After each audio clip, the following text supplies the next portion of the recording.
اعوذ باللہ من الشیطان الرجیم بسم اللہ الرحمن الرحیم ففروا الی اللہ، تو دوڑو اللہ کی جانب، انی لکم منہ نذیر مبین، یقیناً میں یعنی محمد صلی اللہ علیہ وسلم اس کی جانب سے تمہارے لیے ایک کھلا خبردار کر دینے والا ہوں۔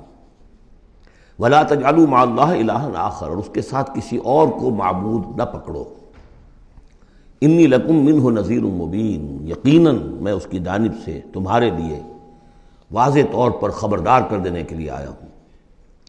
کذالک ما اتی الذین من قبلہم من رسول الا قالوا ساحر او مجنون، اسی طرح ہوتا آیا ہے یہ کہ ان سے پہلے نہیں آیا کسی بھی لوگوں کے پاس رسول مگر یہ کہ انہوں نے یہی کہا کہ ساحر ہے یا مجنون ہے۔ اتواصوا بہ، کیا وہ وصیت کر کے گئے تھے؟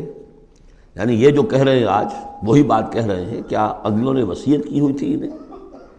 بل ہم قوم طاغون، لیکن حقیقت میں یہ لوگ ہیں سرکش، اپنے حدود سے تجاوز کرنے والے۔ فتول عنہم فما انت بملوم، تو اے نبی صلی اللہ علیہ وسلم آپ ذرا ان کی طرف سے اپنی توجہ کو پھیر لیجئے، یعنی وہ اگر اعراض کر رہے ہیں، انکار کر رہے ہیں، استہزاء کر رہے ہیں، تمسخر کر رہے ہیں، آپ کو شاعر، ساحر، مجنون، معلم جو کچھ کہہ رہے ہیں، آپ ذرا اپنی توجہ ان کی طرف سے ہٹا لیجئے۔ فتول عنہم فما انت بملوم، آپ پر کوئی ملامت نہیں ہے، یعنی کہ اگر یہ لوگ نہیں مانتے تو آپ کے اوپر کوئی الزام نہیں ہے۔ آپ دیکھیے جو لوگ سننا چاہتے ہوں، سمجھنا چاہتے ہوں، جاننا چاہتے ہوں، ماننا چاہتے ہوں، ان کی طرف توجہ مبذول فرمائیے۔ وَذَكِّرْ فَإِنَّ الذِّكْرَىٰ تَنفَعُ الْمُؤْمِنِينَ، تاہم آپ تذکیر کرتے رہیے، یاد دہانی کرتے رہیے، اس لیے کہ یہ تذکیر، یہ یاد دہانی، یہ نصیحت، یہ تعلیم، یہ تلقین، یہ تبلیغ اگر ان کے حق میں مفید نہیں ہو رہی تو اہل ایمان کے حق میں مفید ہو رہی ہے، ان کے ایمان میں اضافہ ہو رہا ہے۔ جو بھی نئی صورتیں نازل ہو رہی ہیں، جو بھی اللہ کی طرف سے آپ مزید انہیں آیات سنا رہے ہیں، اس سے اہل ایمان کے ایمان میں اور ایزادگی ہو رہی ہے، افزونی ہو رہی ہے۔ وما خلقت الجن والانس الا لیعبدون، اور میں نے نہیں پیدا کیا جنوں اور انسانوں کو مگر صرف اس لیے کہ میری بندگی کریں۔ یہ بہت اہم آیت ہے قرآن مجید کی، اس لیے کہ یہ تخلیق انسانی کی جو غایت ہے۔ دیکھیے، ایک سوال عام طور پر لوگ کیا کرتے کہ اللہ نے کیوں پیدا کیا، تخلیق کی کا سبب کیا ہے، یہ ایک علیحدہ مسئلہ ہے اور یہ بہت مشکل مسئلہ ہے۔ فلسفیوں نے بھی، جنہوں نے بھی کوشش کی ہے اس مسئلے میں کچھ غور و فکر کی، بہرحال انہوں نے اپنی اپنی آراء دی ہیں، کسی موقع پر وہ بات میں عرض کروں گا، ان میں بھی ایک رائے ہے کہ جو وقی ہے۔ لیکن اصل مسئلہ یہ کہ غایت کیا ہے۔ تم نے اگر یہ نہیں سمجھا کہ تمہاری تخلیق کیوں ہوئی تو اس میں تمہارے لیے کوئی نقصان کی بات نہیں ہے، لیکن تمہیں اگر یہ معلوم ہو جائے کس لیے پیدا کیے گئے ہو، اگر یہ معلوم نہیں ہوگا تو زندگی بیکار جائے گی۔ لہذا اصل شے یہ کہ تم پیدا کیے گئے ہو اس لیے کہ اللہ کی بندگی کرو۔ لیکن وہ کیا ہے بندگی؟ میں نے بارہا عرض کیا ہے، اس کو تین حصوں میں سمجھیے کہ بندگی یا عبادت، ایک ہے اطاعت، ہمتن اطاعت، اور نمبر دو اس کی روح اطاعت، وہ ہونی چاہیے محبت، اللہ کی محبت، غایت الحب مع غایت الذل والخضوع، یہ ہے اصل عبادت۔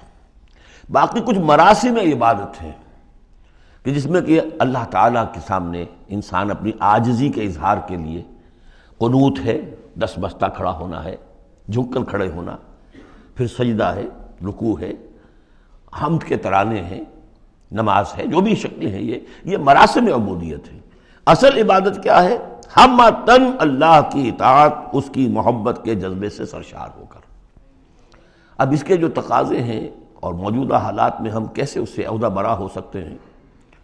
کفر کا غلبہ ہے، نظام تو ہر جگہ کافرانہ ہے، یہاں بھی کافرانہ نظام ہے، اسلامی نظام تو نہیں ہے نا۔ ہم مسلمان ہیں، انفرادی طور پر نظام تو کافرانہ ہے، اب کیا کریں؟ ہمارا زیادہ ہم کہہ سکتے ہیں کہ ہم اپنی زندگی کے 10-15% میں اللہ کی اطاعت کر رہے ہیں، باقی ہماری پوری زندگی اجتماعی جو نظام ہے اس کے ساتھ جکڑی ہوئی ہے، تو اب اس کی کیا صورت ہو؟ وما خلقت الجن والانس الا لیعبدون، میں نے نہیں پیدا کیا ہے انسانوں اور جنوں کو مگر اس لیے کہ میری بندگی کریں۔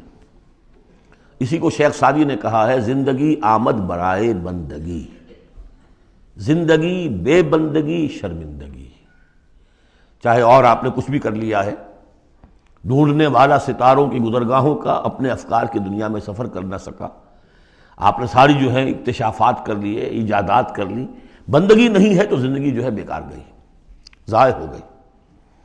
ما اريد منهم من رزق، میں ان سے کسی رزق کا طالب تو نہیں ہوں، وما اريد ان يطعمون، نہ میں یہ چاہتا ہوں کہ یہ مجھے کچھ کھلائے پلائیں۔ ان اللہ هو الرزاق ذو القوۃ المتین، تو اللہ خود ہے رزاق جو سب کو رزق دیتا ہے، قوت والا ہے، مضبوط ہے، اسے کسی کی طرف سے کوئی احتیاج ہے ہی نہیں۔ فإن للذین ظلموا ذنوبا مثل ذنوب اصحابهم فلا يستعجلون، جب ڈول جو ہے پانی کا جب پوری طرح بھر جائے اسے کہتے ہیں ذنوب۔ یقیناً ان کافروں کے اور ان مشرکوں کے ڈول بھی بدعمالیوں کے، ان کے کفر و شرک کا ڈول بھر چکا ہے، جیسا کہ ان سے پہلے اصحابہم کے ساتھیوں کا ذنوب مثل ذنوب اصحابہم فلا یستعجلون، تو اب یہ جلدی نہ کریں، ڈول بھر چکا ہے، کسی وقت کھینچ لیا جائے گا، اب اگر ذرا وقت اور دیا جا رہا ہے تو اس سے دھوکہ نہ کھائیں۔ فویل للذین کفروا من یومہم الذی یوعدون، تو ہلاکت اور خرابی اور بربادی ہے ان کافروں کے لیے اس دن جس دن کا ان سے وعدہ کیا جا رہا ہے۔ صدق اللہ العظیم۔